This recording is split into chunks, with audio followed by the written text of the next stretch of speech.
Hi, this is my review of In Magnificent Style, Pickett's Charge, published by Worthington. The game design is by Herman Luttman, and this is the deluxe edition.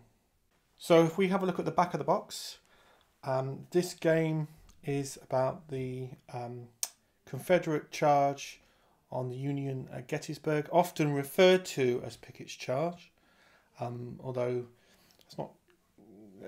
There were other things involved than just Pickett, but back of the box, it is a solitaire game, so solitaire suitability is high, game complexity is towards the lower end, and I would definitely agree with that. And a victory within 1 hour. Well, you can definitely play the game within 1 hour. I'm not always sure that it's going to be a victory for the Confederates, but we'll come to that when we have a look at the game. So yeah, so let's start with the rulebook. The rulebook's about 15 pages, it's full colour, very nicely laid out. It explains how to set up your board and your game, and we'll have a look at that in a second. Goes through the sequence of play. The sequence of play is actually quite. It's got a quite a quick pace to it. It doesn't actually take long to play a turn, and the game is not a huge number of turns, about 5 turns. So you can comfortably play the game in an hour. I would describe the rules. They're very methodically written. They're very clear. On reading the rule book, I didn't really have any questions, especially when I first got the game, doing the first turn and sort of learning the mechanics. It's very straightforward. It is on the lower end of the complexity as far as historical war games go. The only thing I would probably say, and there are examples of play, which is great. There's an extended example of play, which is welcome. The mechanics, and I'll talk about the mechanics when we come to look at the board, are very straightforward. The only thing I would say is that it's not a game for me that I could set up and learn with the rulebook in front of me. I sort of read through the rulebook first, and then I set it up and then went through each section then. That is, to be fair, how I generally play war games. But it's very much written in that sort of traditional wargaming rulebook sense, and there's absolutely nothing wrong with that, because actually it's quite thorough in its explanation of the rules. There was never any point where I had any great ambiguity about the intent of the design. The only thing I wish it had was a contents page or a quick reference contents, so that when I come back to the game and I think, oh, how do you do this bit again? There's maybe a little bit of page turning to be done. It's not a big deal. It's just something, if ever Worthington do a reprint, it's the only piece of advice I would give, is put that. It just aids a little bit with the usability of the rulebook. I would, the comprehensive example of play right at the end, it was absolutely great, and I thoroughly found that very useful, especially learning the game for the first time. But as I said, overall, this is a low complexity historical war game. I think I could teach this someone if they were sat with me the whole game in about 5 or 10 minutes, the mechanics. That's how straightforward it is. And that sort of 15-page of rule book sort of beguiles that, I think, a little bit. But excellent job, very well laid out, nice page stock. As you can see, I've read through the rulebook several times now. I've played the game quite a few times. I've played it in several sittings, so sometimes I've played it back to back a couple of times, then I've put it away, given it a few weeks, then come back to it and then played it again. And I've always found it very straightforward to get back into the game and remember the rules. So here we've got a game example set up, and I'm just going to talk about the components for a second. The board is a very nice mounted board. As I've said, I've played the game quite a few times now, and it seems to be very hard wearing, which is great. These are the sort of counters to represent your units that are making their way up the board, and very nice they are too. The game has, from a counters point of view, a very nice quality and feel. All the counters are pre-rounded, they punch out really nicely. All the artwork and the graphic design of everything is extremely readable. It's very clear, all the different areas for the game, as you can see here. Very nicely done. The thing that's also really neat with this game is that all the tables on this side of the board, which you do use extensively, especially the movement dice results table, are all on the board, very neatly laid out. The whole product, through the rulebook, the box itself, the board, all the counters, it does have a very deluxe feeling about it. It's definitely a very high quality, physical component wise game. Absolutely, no doubt about that. You also get these very handy.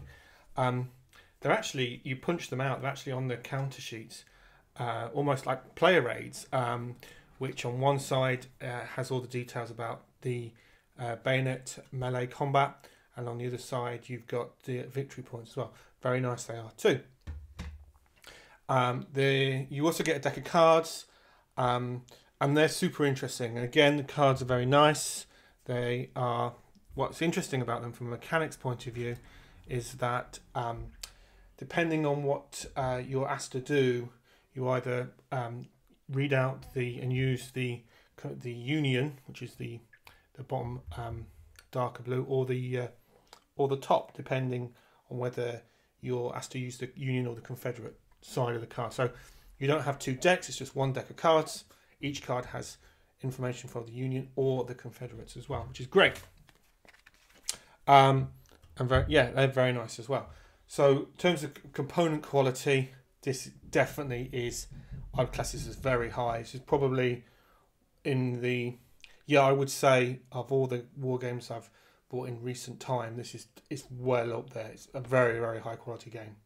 So in terms of mechanics, in terms of gameplay, what are you as the player going to be doing? Right. So you have in your command all these different units. There's one per column, and your mission, as like history, is you are going to be moving these units across this predominantly open ground towards the Union, who have lots of guns and cannons. And you start at the bottom and you move your way up to the top, and hopefully get to the top and engage them and give them what for, as we like to say, with the bayonets in close melee range. That will rarely happen because you will, no finer point about it, you are going to get your ass kicked as the Confederate player, and progress will be bloody and it will be slow across the battlefield, as it was in history. There's some interesting, very interesting mechanics that are quite unique to war games that I want to talk a little bit about. The first is, when you move your units, or want to move your units, you will be rolling a red and white dice. For those of us who come from the ASL persuasion, this is not like ASL. Instead, you're using the red and white dice, and depending on the results, you're going to cross-reference those to that table over there. Just as I move around my camera. And depending on the results, so let's say, let's use this example. Let's say I've got here, I'm next to using this unit here, Fry's Brigade, and I get a 5 and a 3. I cross-reference here the 5 and the 3, advance. It means I can advance, and it actually tells me on here what those mean. I can move one space, but not into an obstacle. So I can move to there. Great progress, moving towards the enemy. Excellent. However, there are, as I just demonstrated there, obstacles. They're represented on the board by these lines here, and much like the history, they are a royal pain to you as the Confederate player. You have to get certain dice roll on the movement dice results table to enable you to get in through those obstacles. While you're doing that, depending on what results you get here, what you absolutely don't want and absolutely will be getting all the time is heavy fire. Very bad. Under heavy fire, you'll be taking casualties. These are represented by the numbers here. You can. I prefer to put the casualty numbers, let's call them that for sake of argument, on the bottom here. But some people like to put them with the counters. It's entirely up to you. You'll be taking casualties. Sometimes that will result in your units becoming shaken. Flip them over. They get hit again. Oh dear, very bad. They will start moving back. Depending on what's happening in the game. Not good for you as a Confederate player. It will be happening all the time. You use these rally counters to have rally points on the board. So depending on the casualties, depending on what dice roll you get, you find yourself actually moving backwards as your units are taking hits, taking shaken, moving back to their rally. Getting a double one, Snake Eyes, a rout, very, very bad. Happens to me all the time playing this game. I've had more double ones in this game than I can think of any game I've ever played. Very rare do I get a double six. If you get a double six, you're very lucky. On to Washington. It's a great result. You move more spaces and you draw more cards in your favour. Depending on the results, depends on when you draw a card, if you draw a card, and whether you're reading and using the Confederate or the Union. The Union stuff, normally very bad for you as the Confederate player. Confederate stuff, normally very good for you as the Confederate player. And that gives you a chance. Now, where this game's also interesting and unique is that it's often described as this push your luck mechanic. Well, what does that mean? It effectively means as you're moving your units up the board, trying desperately to get to the Union, even before you're starting to get into the bayonet combat, you can roll on this table as many times as you like until certain circumstances have been met, let's say. And you will, as the player, want to decide to regroup or not and push your luck and try and go even further. If you try and go further, when you are sent back to your rally point, you'll have further to go back and you'll inflict more casualties and get your ass even more kicked, let's put it that way. And that's what makes the game interesting and fun and compelling as a gameplay experience, because you actually have quite a few decisions to make as the solitaire gamer. So even though you're rolling on this table all the time, and you're using the results of that, depending on the results, gives you the opportunity to make some key decisions. And that's one of the things I like about this game. The game's only 5 turns, doesn't take a huge amount of time to play through a turn. Once you've got the hang of the mechanics, they are very straightforward.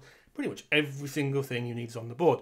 You will be rolling these 2 dice a lot, using this table a lot, taking casualties a lot, occasionally getting some good luck, very infrequent, and often, things are not going so well for you. As it was in history, moving all these men across this open ground, predominantly open ground, there were dips and there were some features. You've got Bliss Farm here. When you get a unit into there, if they start taking the hits, they take one less hit. The closer and closer you get, the more hits you're going to be taking as you're going from the green to the yellow to the red areas. And then when you get to the top here, these Union have stone wall. They have more, natural defences, more defences, etc. You take even more of a hammer in there. Combat, if you're lucky, there's a certain amount of luck to it, of course, because of the nature of the game. But if you patience, it sometimes can be a virtue in this game, but too much patience and you'll basically run out of turns. If you get a unit up here into melee combat, bayonet charge is very straightforward. There are some modifiers, but predominantly, as I reach over and grab the dice, you'll be using the blue dice, a number of blue dice, depending on the number of forces over there, and a number of grey dice, depending on your forces. There are modifiers, so if you've got, and it lists all the modifiers on this handy player aid. So there's a whole bunch there. If you've got particular markers that you've drawn by using the cards, it'll give you more dice, etc. You roll the dice, and you'll compare the results, and one side will win and one side will lose. From my experience, I'm often losing. I'm pushed. My Confederates are pushed back, etc., etc. So it is this constantly moving battle, I would describe it as. And again, that is part of the compelling nature of both the history and of the game itself. It plays very quickly. It's very, from a mechanics point of view, it's very streamlined. You've got, as a solitaire player, you've got quite a lot of agency, as in you always feel there's a decision to make. You're always rolling on the table, using those results, pulling cards, reading the results of the cards. The cards themselves, the results are varied, which is quite interesting. You occasionally, and grab it when you get it, You occasionally inflict damage on these counters up here. That's represented by another quite neat mechanic. It has a sort of a chit sort of mechanic, hidden chit mechanic. You place these counters on here, and when you get closer, you can reveal those, and they will show whether they've been successful or not. So, for example, I've just mocked this one up. Got 3 hits. Great, I'll take that. So that would be down to 1 sort of strength point, we'll call it.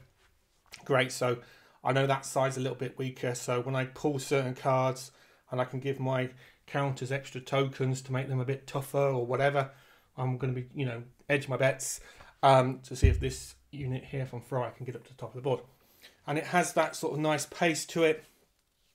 All the mechanics are very straightforward, I have found, and a lot of fun. So as a war game, it's interesting in that it's a tough game. It's a difficult objective.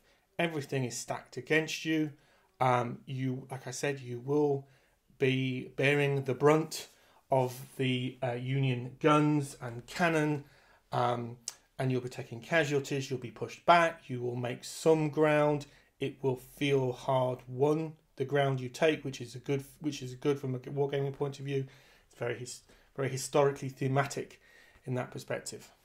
So some concluding thoughts. What do I like about the game? The component quality is extremely high. The game it's called a deluxe edition. It feels like a deluxe edition. It is what it says on the tin. It's definitely as soon as you get the game, it just looks great on the table. Everything feels high quality, which is awesome. The rules, very well written, very easy to understand, very straightforward. Takes, like I said, I just read through the rule book before I started playing it. It didn't take too long. As soon as I played through the first little bit of the turn, I was like, okay, I understand the game, I understand the mechanics, which is great, and I could enjoy the game.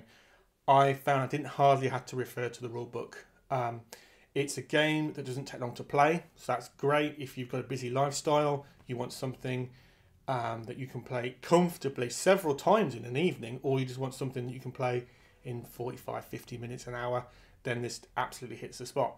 The history behind it is very well represented in a streamlined series of mechanics, and it has enough historical chrome through the cards, through some of the gameplay. I can't think of many. I think it's definitely in that category of a game you can play comfortably in an evening, historically rich setting, an interesting setting, streamlined mechanics, easy to understand, quick to play, high player agency, beautiful components. And as a wargamer, I think that's a great addition to your collection because it scratches all those itches that you have as a gamer.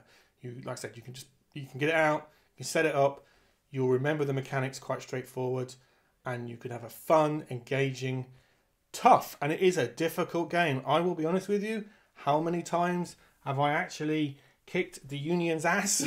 Not many. Often it's the other way around. I've had my ass royally kicked, and that is because if you've got an appreciation and understanding of the history, that's a really compelling component of that. It makes you realise, which you probably don't need to, but it makes you really realise, moving all these troops across this open ground against all those guns and cannons, and that's a compelling historical game for me for an evening of fun gaming. As I said, beautiful game. Definitely will be a game that will get to the table a lot for me. Suits my lifestyle quite well. When I haven't got an 8 or 10 hour game permanently set up in my gaming room, I just want to play something quick. I want to play something satisfying and very decisive, where I feel I'm taking some of the command and I feel I'm making decisions. This has all of that in spades. Highly recommended. Probably one of my favourite solitaire games that I've played this year that has that, shorter gameplay, straightforward rule set. Great fun and highly recommended. And thanks for watching as ever.